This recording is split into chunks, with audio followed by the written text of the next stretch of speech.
If you know me and you're watching this video, you are of the belief that I am the only guy in the whole country that knows anything about Jeep. I have developed GDL Automotive to be the country's authority when it comes to Jeep repairs, maintenance, and modifications. However, the truth of the fact is, this is actually based off input from a large number of people across the country who I would argue probably know more than me.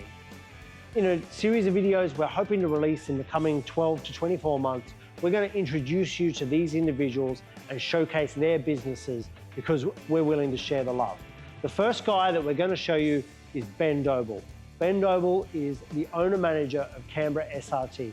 This guy is the country's authority when it comes to HEMI V8s. Everything I know and that you've seen on my social media content relating to V8 Jeep repairs and HEMI repairs, I learned from this bloke who was totally willing to give me his information completely free of charge. Having said that, I do spend a fair chunk of money with him, so maybe it's not free of charge, but we'll just roll with that. Ben Doble recently invited us to visit his store. His store is Canberra SRT, and as you would have guessed, it's based in Canberra. He has a machine shop, which he gives us a tour of. He has a workshop, which he gives us a tour of, and shows us some super cool projects that he's underway. He also has a parts department where you can get a hold of some really cool V8 parts for your Jeep if you want to bypass me completely and go straight to Ben. So sit tight as we get a tour of Canberra SRT and some of the super cool stuff that's going on in the nation's capital when it comes to HEMI Jeeps. He picks us up in his arguably 1,000 horsepower SRT and takes us to his shop to show us some of the great things that are going on at Canberra SRT.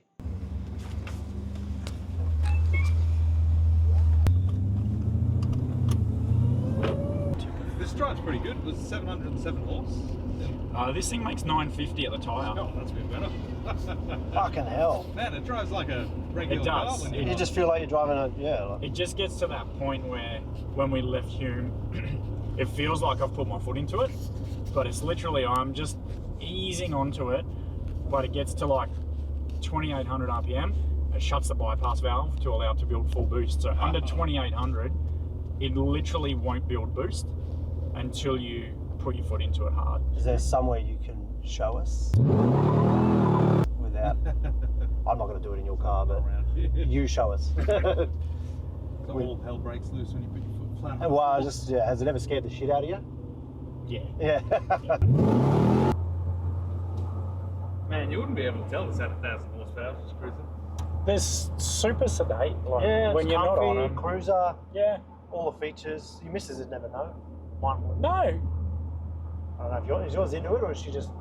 no, she loves driving it. But having said that, you know, as nice as this is to drive, I still, if I'm going to drive to Sydney, I'd jump in her SRT and drive it over this. Right. It's just, without being modified, you've just got that ultimate factory refinement. You've got quiet, smooth, everything just the way that Jeep intended it. Yeah. Before somebody like a performance shop gets their hands on it and just molests it. Like you have. Pretty much.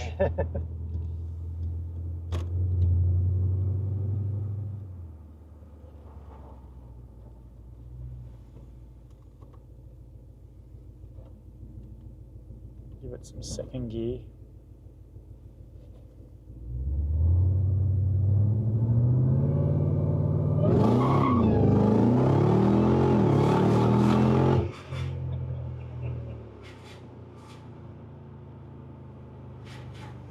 It's got some torque. It'll just blow the tyres off it through first. Like it's just pointless even trying to launch it in first. Oh, is that in second? That was second, yeah.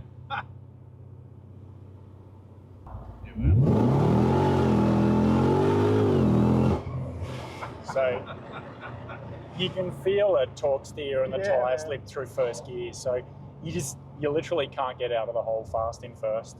Is it all-wheel drive? Yep. Yeah, nice. Benny, build me one. I was going to say, it really feels like my Subaru when I dump it. Yep. Obviously, with Just 10 like, times more torque. at the end of the day, you know, if you've got a Subaru making 500 +63928 and it's half the car, Yeah. then naturally it's going to feel the same. Yeah.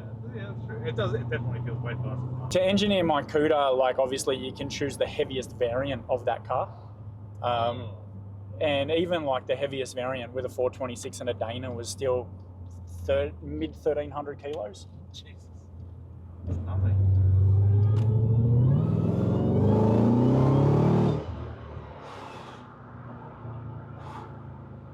I'll give you like just a first gear and it'll just toast. Yeah, everyone loves it. Around here, surely people around here love it.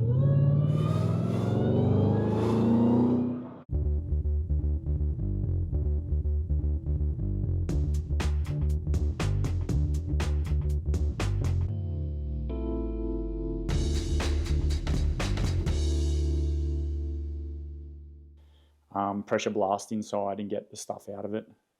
But if it's had a metal failure go through it, mate, it's terminal. Just quote them on a new one. Yep. No worries, mate. All right, Benny. Yeah, look, I guess something that most people don't know, based on what they know of us and the SRT business and Jeep stuff, is we do a lot of in-house fabrication. It's not really something that we advertise. We have a couple of big builds going on in the background all the time. Obviously, this is mine. They're very time consuming, so it becomes a bit of a labour of love doing them, as opposed to your Jeep stuff or your engine stuff where you can turn them over fast and you can keep the business operating well, whereas the bigger jobs tend to draw out. You can lose interest in them as well. Fair enough. But talk to us about this one. What is this? This is my 1970 CUDA. I bought this in 2009, pretty much sight unseen. I knew that it had a leaking brake master cylinder, which had run down the firewall, gone into that passenger side, well, our passenger side, their driver's side rail. So when I actually got this car, the front left-hand wheel was canted over because the rail had actually started to collapse inwards. Right, because of the brake fluid? Yep. Yeah, because the brake fluid got in, ate all the paint off it, and then the rust just got into the unpainted material and started eating away at it. So I bought this pretty much sight unseen, decided I wanted to put a supercharged 6.2 and an 8 HP 90 in it, Dana 60 rear. Obviously, I'm going to put a lot of power through an old car. Yep. So at that point, I'm like, all right, I'll do a front rail at a minimum. Then when I got the firewall cut out of it, I'm like, I might as well do two. Then when I got that cut out of it, I'm like, I might as well do a cross member. I might as well do rails. I might as well do a rear floor. So I pretty much started here and currently am all the way back here. This is just sitting in position. None of this is actually welded in yet. So if I took all of this stuff out, literally you are not going to see anything from the front to the back. That all this material here will just lift out. And this is 10 years you've been on it? So We don't talk about that. I started on this. People want to know that. I started on this when I bought it. And then obviously I had some health issues and I spent a lot of time in hospital and I spent a year off work. We'll talk about that later. Yeah, so this sort of fell by the wayside and then pretty much just taken over or started our own business when I spent that that time in hospital and my year off work. So then a lot of stuff compounded after that. I sort of got out of hospital and me and my brother had fresh business running. So spent a lot of time trying to get business sorted and kicked off. So this just has really sat by the wayside for the last 9 years. And then in the last 6 months, I've probably done the most amount of work on it than what's been done in the previous 12, 13 years. When do you think you'll get this one done? Hey? When do you think you'll be done? The goal with this is actually to have this on the ground as a rolling chassis by Christmas. Oh, wow. Yeah. Ambitious. So Rick, our engine builder, that's his son's Mustang. Rick's just done the Herculean twin turbo kit on that and just waiting on some more parts to come in from the US. And then Rick has his own Fox body Mustang, which he's going to build as a dedicated drag car we're going to put a G3 HEMI in it. So we'll run it with a blown G3 HEMI, try and run some good numbers in it. And then his heart is with the Ford stuff. So he'll probably, that 5 litre Coyote there will end up turboed and in his Fox body Mustang. So the aim is to have this off the chassis table by Christmas. So that can go so Rick's Fox body Mustang can come onto the chassis table. So we're fighting for the chassis table. Well, it's probably more so we're fighting. Well, I want to get this off the table. Rick's got another table, but if he sets it up there, you're out of space. I'm landlocked. Ah, right. Yeah, you know, I'm completely stuck here. And so never get I done. said to him, I'll crank this out before Christmas or by Christmas. Then that way he can bring your Mustang in, set his table up here, and just work away on it. Cool. Talk about this one, Ben. Drop that off. This will be the perfect replacement for a 5.7 Jeep. This is Danny's engine, obviously, that's going to be for his content car. It's probably come into Danny with one of 2 problems that we see with these, either a cam and lifter issue or a bottom end knock. To alleviate that, we'll sack the cam, we'll go to a stage 1 cam. Yeah, we will. We'll strip it, we'll do big ends, mains, probably new rings, hone it, wash the block, pretty much just put together somewhat of a nice, fresh engine, nothing over the top. As we know, they make great power, especially with a stage 1 cam. It'll be a perfect replacement to drop straight into your 5.7. Nice. Motor in this? Sorry? Is there a motor in it? It's got an LS in it. You're not a fan of the LS? I don't mind. Okay, so talk to us about this Valiant ute. So this is Rick, our engine builder. One of his customers. This thing came in absolutely bone stock Valiant ute. So Rick has done all the fabrication work, all the cage work, set up the rear end, 4-link. So this is being set up as a drag drive car. So the owner of this wants to use it for events like Australian version of Drag Challenge. So it'll be a fully working sort of own self-contained drag car with its own fuel jugs, spare tyres, jacks, everything, tools, everything all in the back of it. I understand. Wow. So in that class of racing, you pretty much got to carry everything and be self-sufficient for the whole event between 3 or 4 drag strips up the East Coast. So you can't be towing you can tow, but everything has to be in that trailer as well. Oh, that's fascinating. I never heard of that. Yeah. Okay. So and they're pretty strict on that, do they? They regulate that and make sure. Yeah, right. Oh, Gordon, get up the front. Do you know much about what's going on with this, or is he just? What I do know about it is eventually this is coming out and then the G3 HEMI is going in it. To be honest, I don't. I know that the guy that bought the ute bought a LS package for it off somebody else. Rick's been doing the fab work, manifolds, mounting turbo, intercooler. I believe it's already got a built engine, but I guess they'll just push it and see where they end up with it. I guess you're a Mopar guy for sure. Yeah. You know what? Other than the fact that I bought that because I liked it. Yeah. And then I pretty much bought a supercharged 6.2 in 2015, 2016 when they were brand new to put into that. And then from that, people just started I made some good connections. James from SRT Auto Works down in Melbourne, he taught me a lot of the stuff that I know. He almost to some degree probably vetted me into doing the Jeep stuff. He's like, you know that engine platform really, really well. Have you thought about working on Jeeps? And I'm like, not really. And from that, it literally just grew from, okay, well, I know this platform well. I can probably sell some spares. And I set the business up primarily as a spare parts website. Oh, wow. Okay. And then I never really wanted to push any more than that. Just wanted to be able to sell spares. But obviously our other workshop, I had some really good techs, some really skilled guys. And they'd sort of outgrown our other workshop. So I'm like, well, maybe it's time to actually push into another dimension of business and go down the Jeep path. So I really sort of started taking cars on, like general customers' cars and not just cars like this in 2020. Oh, yeah. Just like service work? pretty much just service and engine replacements and MDS deletes. Like the very first job we did on a customer's car was an MDS delete. So, you know, I knew the engine inside out. I didn't really know Jeeps inside out. So you knew that engine from... Sorry? You knew that engine from doing... Yeah, from basically sourcing my own 6.2 complete, pulling it apart. Then I bought a 5.7 and started looking at the differences between the 5.7 and the 6.2 and then the 6.4. Basically just started deconstructing every engine that I could get my hands on to try and figure out the innuendos between every engine, you know, those tiny little differences.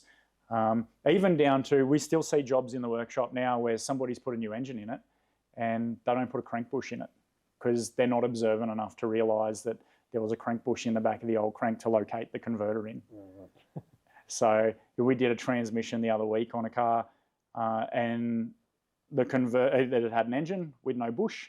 The converter had never been located and it flogged the pump out in the 8 HP 70. Wow. Yeah. So just little things like that you only learn that as a general mechanical workshop, you're not going to know that crank bush is missing out of the back of the crank unless somebody tells you, or unless you've literally pulled engines apart and you've gone, why does that have a crank bush? Why does that not? Why does the Ram 5.7 not have a crank bush, but a Jeep 5.7 does? And then you look at the parts catalog and you go, oh, because the Ram uses a different converter. It's got a different size snout. So you just start to learn all these little things along the way. Very cool. Yeah, that's awesome. You could easily have your own TV show. Sorry? You could easily have your own TV show. So is that all HEMI heads? Mm-hmm. Yep. What's that one? I think we've got a balanced rotating assembly for that in stock with Manly or Wiseco pistons and a set of Manly H-Tough rods. Good Trackhawk build, sort of, you know, he's going to get you a really good bulletproof bottom end that's going to cop 1,200 all day, every day. Nice. So is this a project on the go, or is this inventory? This will just be a stock. This will be literally when someone rings and says, we need an engine put together. And the thing is, most guys that have something turn up with a hurt engine, they want to turn it over. Yeah. They don't want to have to wait for stuff to come from the States. They don't want to have to wait for machine work. You know, good machine shops are booked out months in advance. Yep. So by having brand new blocks, machined, ready to go, so they're obviously machined to specific pistons. So once we slate a stock build, there's really no changing from that because the bore size on that is to suit the piston that's been measured. So that'll just go together as a stock build, just get boxed up, put over there with the stock engines, and then when somebody rings and says, hey, I need something, how soon can I have it? In some cases, I can literally say, I can ship it out of here today. Nice. With TNT and you'll have it tomorrow. So the value add is, like you say, you don't have a dead car hanging on a hoist for months on end. Yep. Waiting for parts out of the US. Yep. And that can go anything from just a short, and then the workshop can, you know, get their heads off their engine, get together a complete engine, fit back to the car, all the way through to selling them a complete from pan to blower. Yeah, nice. Excellent. All right. So I guess other than everything, what parts do you supply? What parts? Yeah. Like typically we keep a whole range of service parts, performance parts, brakes, primarily lots of everyday parts that we use in the workshop. Buying them out of the US or sourcing the right dealers means that we can get them at a cheaper price than you're going to buy through the Australian dealer, which then means we can sell them on to our customers at a cheaper price than you're going to pay through the Australian dealer for genuine parts. So we always preference using genuine parts in the workshop. Sometimes they come from our local Jeep dealer. Most commonly, they'll come from overseas. Stage 2 Trackhawk box. That's actually going in a build. So I will probably end up keeping a Stage 2 Trackhawk box in stock. We just did a Stage 2 on a SRT with a 426 in it. It was a really nice box, shifted nice and crisp. So anything performance related, it's a good opportunity to upgrade the box into better performing, better built gearboxes.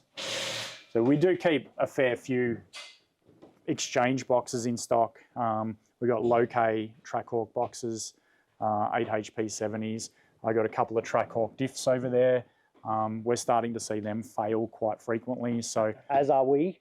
Trackhawk Yeah, diffs. yeah. Yep. And I told him it has to be an exchange setup. Yep. So you end up with this Hellcat. Okay, so I can probably do a bottom end with a set of, what have we got?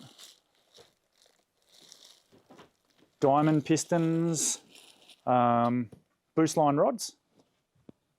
I've got a balanced rotating assembly in stock, ready to smash into a fully machined BGE, ready to rock. So I could have that assembled. You can send me his complete down, and I'd have the complete out the door within probably 10 working days.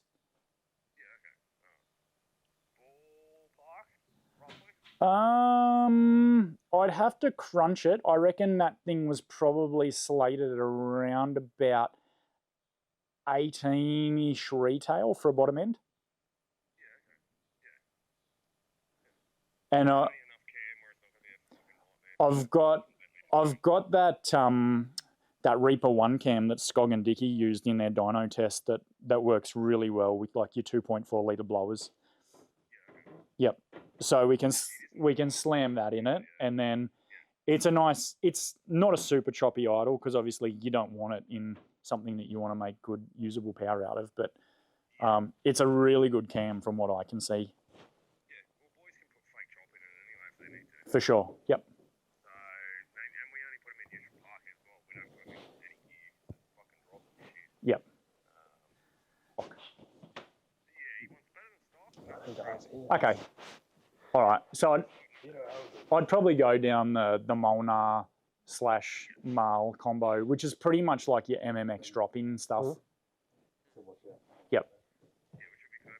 Which you'll see him to a nice reliable 1,000 at the tyre to reasonably beat on.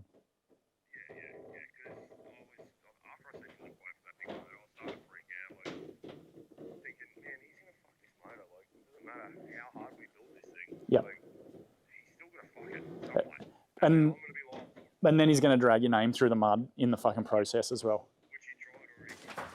That's an old short. That's actually the bottom end out of that black Jeep. Oh, yeah. Just put it up here to get out of the way. New longs, Trackhawk complete. Pretty much everything. That was the one you got for us, yeah? Was that the one you brought in for us? Yep. Peter Yep. Toohey. So, you know, like non-MDS, MDS longs, pretty much ready to ship out same day to customers. Yeah, cool. Which if the dealer doesn't have them, and they don't bring non-MDS stuff into the country, Yeah, you've got it ready to go. you know, you're pretty much out the door next day. You know what sells really well is the SRT filters. I reckon I probably have them. I've got them at $39, and I cannot find them cheaper online anywhere. I think Rock Auto have gone to something like 44 Aussie a filter. Yeah, right. We're $39 retail a filter on those, and they just sell super well. Cool. Oh, yeah. Your heater hoses, are they genuine Mopar? The heater hose Yep. for the WK2, are they genuine? Are you getting them from Jeep? Yep. Because they're running out of them. Sorry? They're running out of them. So, Ben has just thrown me the keys to a Trackhawk that has 950 horses at the wheels and allegedly has done a 10-second quarter mile. He's known me face to face for about 3 minutes. I'm currently driving the coolest Jeep I've ever driven. Feels like Han from Fast and Furious. Take mine. Let's go.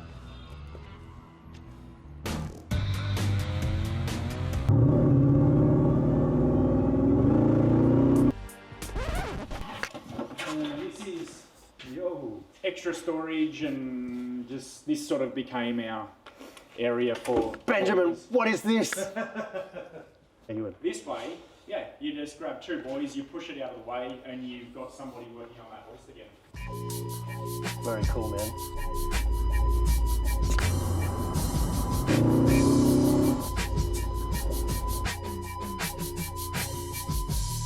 So pretty much the brief of the build was I wanted a car that ultimately resembled a 1970 Cuda from the outside. I wanted something that drove really well, that handled really well. It was just a pleasure to drive and fun to put through corners. So essentially my own sort of pro touring car without necessarily going to a lot of external work, sort of keep it relatively true to its original 1970 shape and style. So little things to try and get the thing as handling as well as possible is things like move the engine back 300 mil over where the original big block sat. Just try and balance the weight out a little bit better. We'll do a lot of chassis stiffening work on it.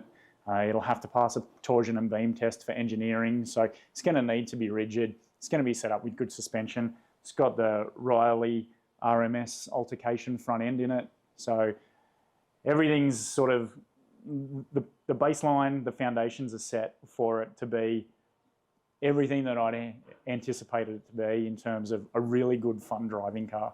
Wow. This is the fucking Bible of 1970 Plymouths, and it gives me cool. every frame measurement there. So I got the car up on the table and then just Made sure. literally got a laser and plotted every measurement onto the floor. So when I cut everything out of the car, I had all the original measurements referenced, ready to put the new sheet metal into it. That's crazy. Purpose built for Barracuda. I suppose you can just.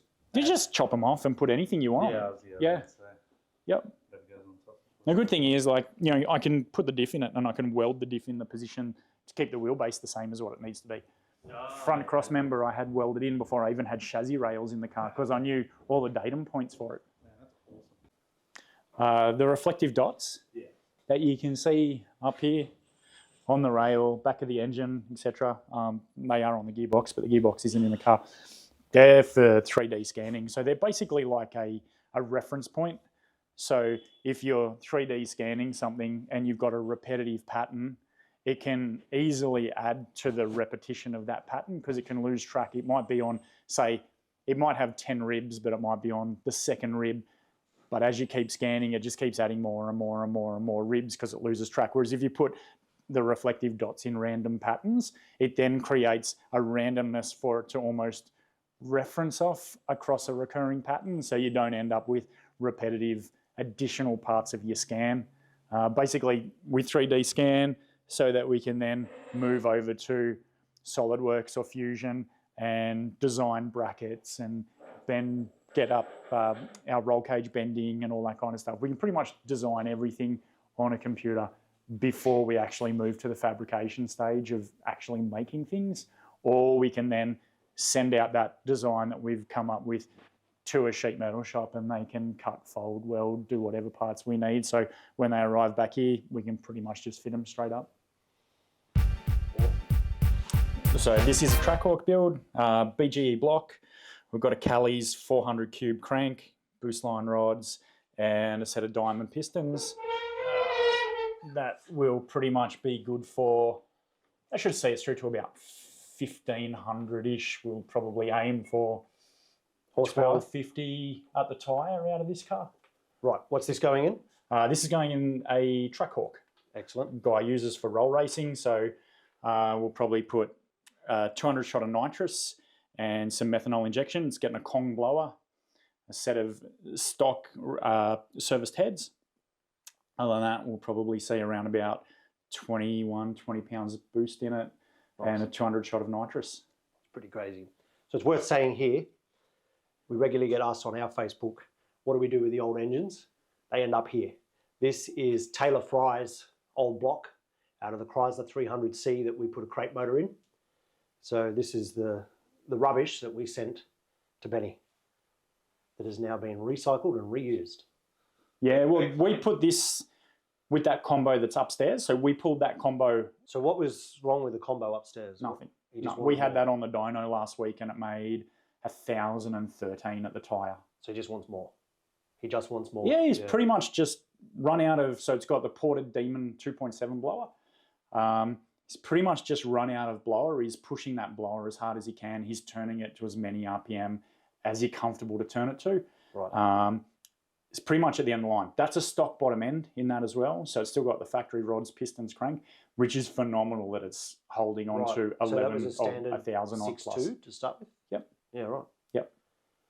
Cool. So we'll put a little bit more cubes in this, bring it from 370 odd up to 400. So these aren't the factory pistons. What are these? No, so these are diamond pistons, and they're coated. They've got a coated skirt and a coated top. Just pretty much makes them a little bit more resilient to some more abuse. Nice. What's the estimated spend that's going to be spent on this whole build? Spend? Yeah. So this is getting a Sage 2 8 HP 95 transmission, complete engine build with a brand new Kong blower, the 200 shot of gas, alcohol injection. It'll probably end up out the door 80, 90K. On top of a car that's worth 80, 90K to start with. So Yeah. this is a $200,000 build. Yeah, yeah. That's a cool Jeep.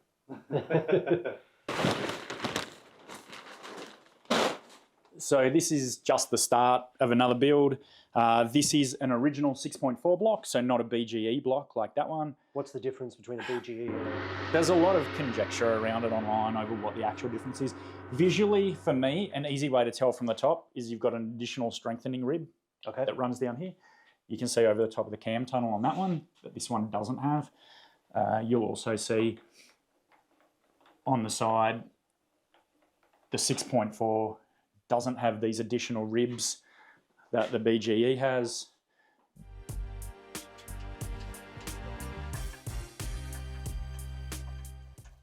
These ribs here are pretty much a defining factor between the BGE and the 6.4 block. They also say BGE, this says 6.4. There's a lot of talk about, one's got long, deeper water galleries, one's a different content material. There's not really a whole lot that we've really seen other than visual differences. Okay. And the BGE is factory in the Chrysler? The BGE is factory in anything from 2018 on. Okay. So they pretty much started the BGE in 15 with the Hellcat. Yep. So anything Hellcat factory supercharged had a BGE, but then in 18, Jeep, Chrysler all went to BGE. So they pretty much stopped producing the 6.4 block and just started using the BGE across the board. So what's this build about? What's happening? So this is an aspirated 426 build. So we got a 450 stroke crank here. At the moment, we've literally just had this block machined. As I said, it's an old 6.4 block that's been hot washed, repainted. It's been completely machined by Steve that does our machining work over at Capital Performance Machining. So he's got Rottler equipment. It's the absolute best you can buy. At the moment, Rick, our engine builder, is just gapping rings. Just basically getting the initials done to get this thing together as a complete 426 to send to our customer as a short. Right. We'll do a stage 1 cam in this, pretty much set the timing up, degree the cam in, wrap it up, and then send it to him. And he'll install it. Yep. Nice.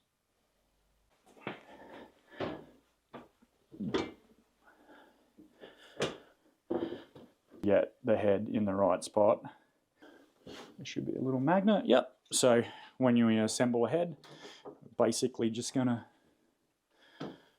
there's a little arm that comes up underneath to push on the bottom of the valve.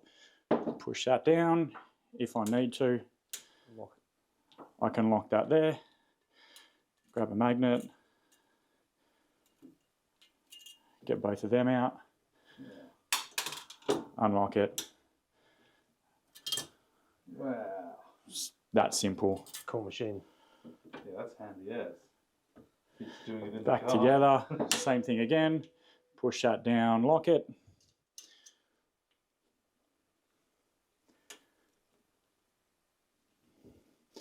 You can take your time to get the collets in properly. So all our head assembly, that's all done in-house. All our head servicing, machining. We have the capability to do it. Sometimes when we're time poor, we just send it to the guys over at Fishwick Heads and they can work on them in the background. So anything that's really specialised, and we've got to set up valves, valve heights and that kind of stuff, and specific springs, install heights, install pressures, we'll do that here. But for run-of-the-mill stuff, it's faster for us just to send it out. So custom builds, everything happens in-house. Yep. Nice. Okay, so predominantly everything we've seen here and what you do is V8s. Yep. But we already know, because working with you, when we're doing custom builds from Sydney. Will you get involved in the 3.6 Pentastars, the 4-litre? Yeah, look, I mean, Rick, our engine guy, he's been doing this for 30 years. He's pretty proficient on all engine platforms at the end of the day. There are sort of our three. I mean, obviously, we favour the HEMI stuff. Yeah. Rick's really good with the LS stuff as well, moving into the Coyote market. Yeah.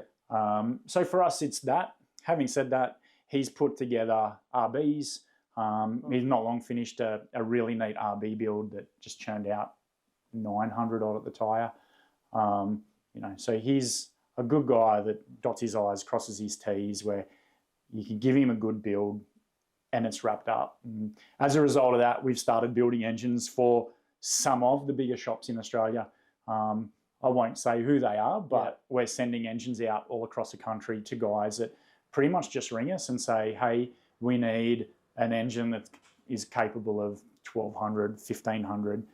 We keep a pretty good inventory of parts for performance builds. We keep brand new BGE blocks. We keep machine blocks. We keep balanced rotating assemblies. We keep 400 stroker bottom ends. We keep 426 stroker bottom ends. We keep aspirated boost parts. So there's really not a lot that we can't turn over in a short period of time. Nice. I guess some guys in Queensland rang me the other day that a TRX drive-in with a Hurt engine, said to me, can you put together a 1,300 horsepower package for us? How long will it take? Roughly 2 or 3 weeks and it'll be out the door. So this is basically here for an engine job. This was a car that went to Uni Group Engineering a few months ago and got a Titan 1 cam package done. The customers then, maybe 10,000 Ks later, noticed the bottom end knock. He's got it to us. We've done some diag work. The first thing we did was actually pull the heads off it and made sure that it wasn't a premature cam or lifter failure. Even though the guys at Uni Group use genuine lifters and that kind of stuff, still occasionally you will find a lifter that doesn't pump up and induces a top end rattle. So obviously the first thing we did diagnostic-wise, heads off, check the cam, check the lifters.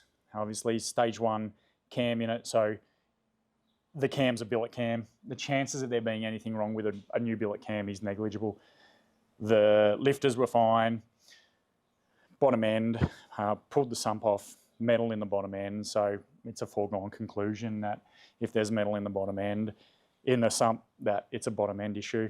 So new BGE, we actually did a short in this because the guys at Uni Group had previously set the heads up with some PSI springs to suit the Titan 1 cam.